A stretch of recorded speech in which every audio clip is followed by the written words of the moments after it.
Hello, everyone. I'm George from Ireland. Thank you for returning to my channel once more, or welcome if it's your very first time. This video is about Steve Witkoff because he is a Donald Trump's special envoy to the Middle East, but nevertheless has been there to negotiate on behalf of the United States with Russia over the Ukraine war. Now, Mr. Witkoff's two of his grandparents, well, one of them came from Belarus, and another came from Russia. In those days, all the Russian Empire. Now, he happens to be Jewish, and most Jewish immigrants to the Russian Empire had little love for the empire.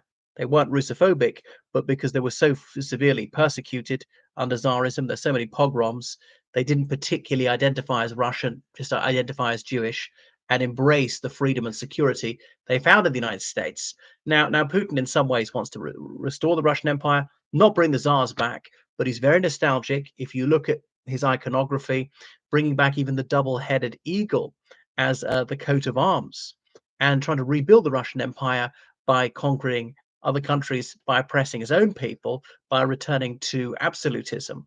So you'd think that Witkoff, having learnt a few tales at his grandparents' knees, would realize this is a very bad thing, particularly for someone of his ethno-religious minority. I mean, Putin played both sides of the street on the Arab-Israeli conflict.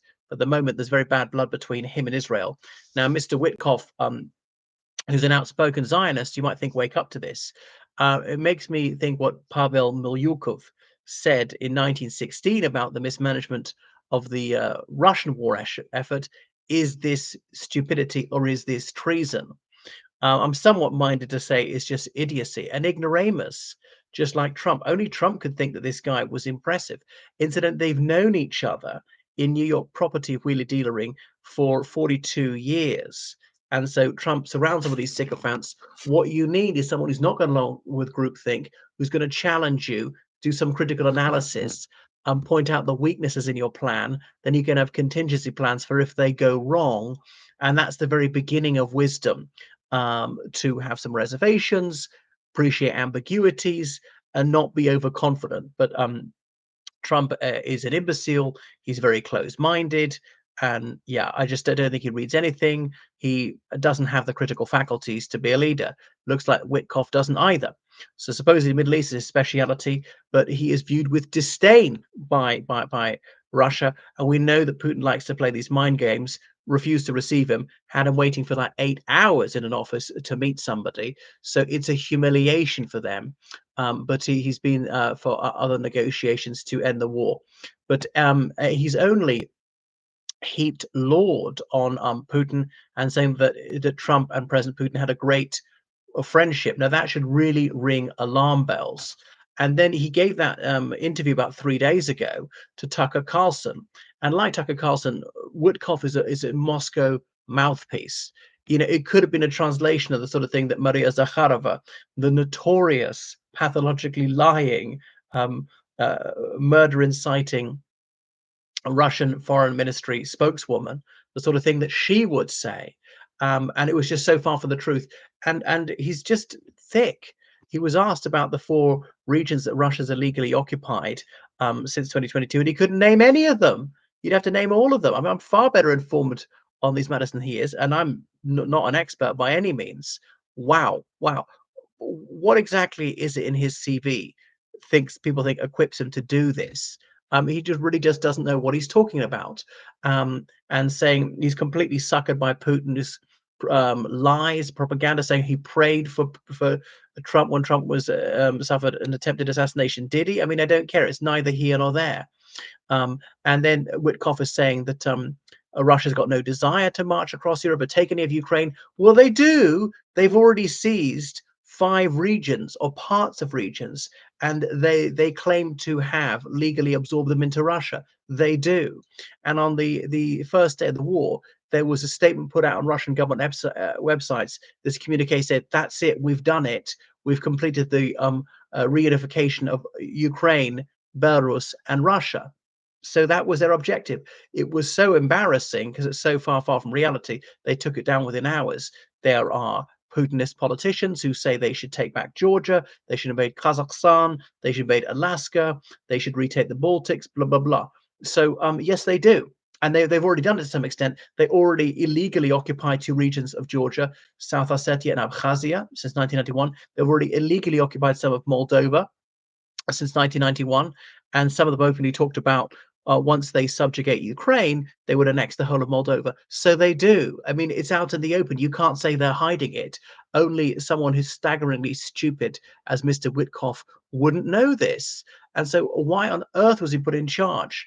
And then he believes that the referenda held under Russian illegal military occupation were valid. But even if they were valid, even if every single person of his or her own free will in the illegally occupied regions voted to join Russia, it still wouldn't make them legally part of Russia, because legally they're part of Ukraine. Now, Ukraine could choose to cede territory, could choose to grant independence or just hand it over to a sovereign state, but is not legally obliged to do so. Ukraine is Ukraine. Every single millimeter of Ukraine belongs to Ukraine. It does not belong to Russia or any other state. So no territory, sovereign states are entitled to defend their territorial integrity. They're not obliged to cede it. Has he heard of the American Civil War? That was about keeping those 11 southern states within the United States, even though a majority of people in those states wanted to break away and be the Confederate States of America. Now, I know only whites had a vote, but African Americans were a minority in every state. Presumably they want to be in the Union because the only chance they'd have to get freedom, which they eventually did. But if we take them into account, African Americans, assume they all were unionist, then okay, maybe they wouldn't have had a majority in all 11. Maybe it'll be 9 or 8.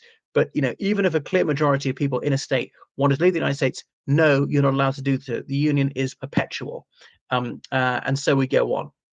So he's staggeringly ignorant.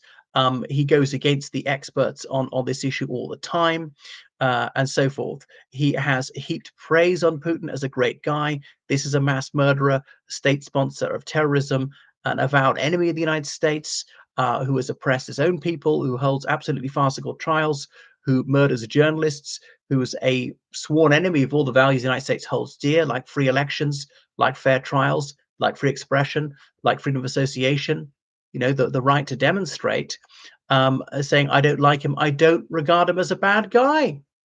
I'll say it again. I don't regard him as a bad guy. After all the atrocities in Ukraine from Bucha onwards, after deliberately targeting hospitals, clinics, schools, kindergartens, after all that, after the abduction of over 20,000 children, he doesn't regard him as a bad guy. If abducting 20,000 children doesn't make you a bad guy, what does? Wow. It's staggering. After committing murders of people abroad in Germany, the United Kingdom, and so forth, and that's not bad. I don't see how you could be bad in this guy's goods, in this guy's books, and so on. So he's repeatedly advocated for Russia's position. So it does not bode well for Ukraine if this is the sort of person that Trump has put in charge. Idiocy is the more innocent explanation.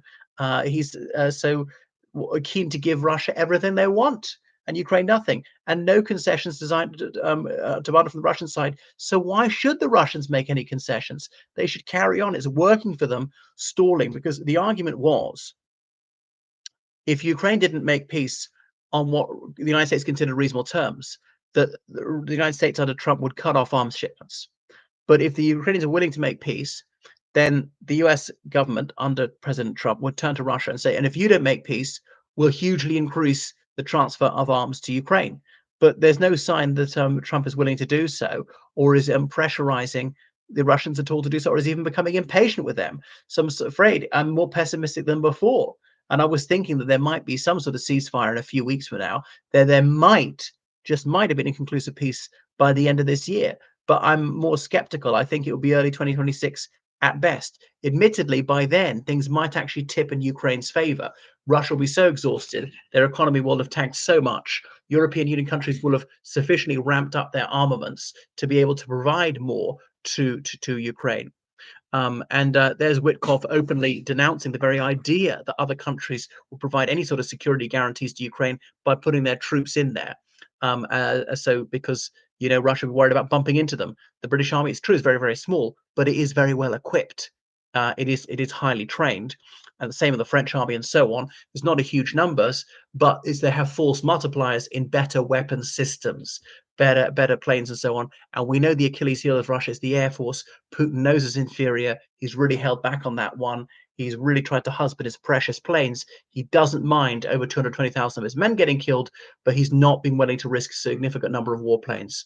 Thanks for watching my channel. Make sure you subscribe on Patreon. Donate to PayPal, georgecallahan79@gmail.com. Goodbye.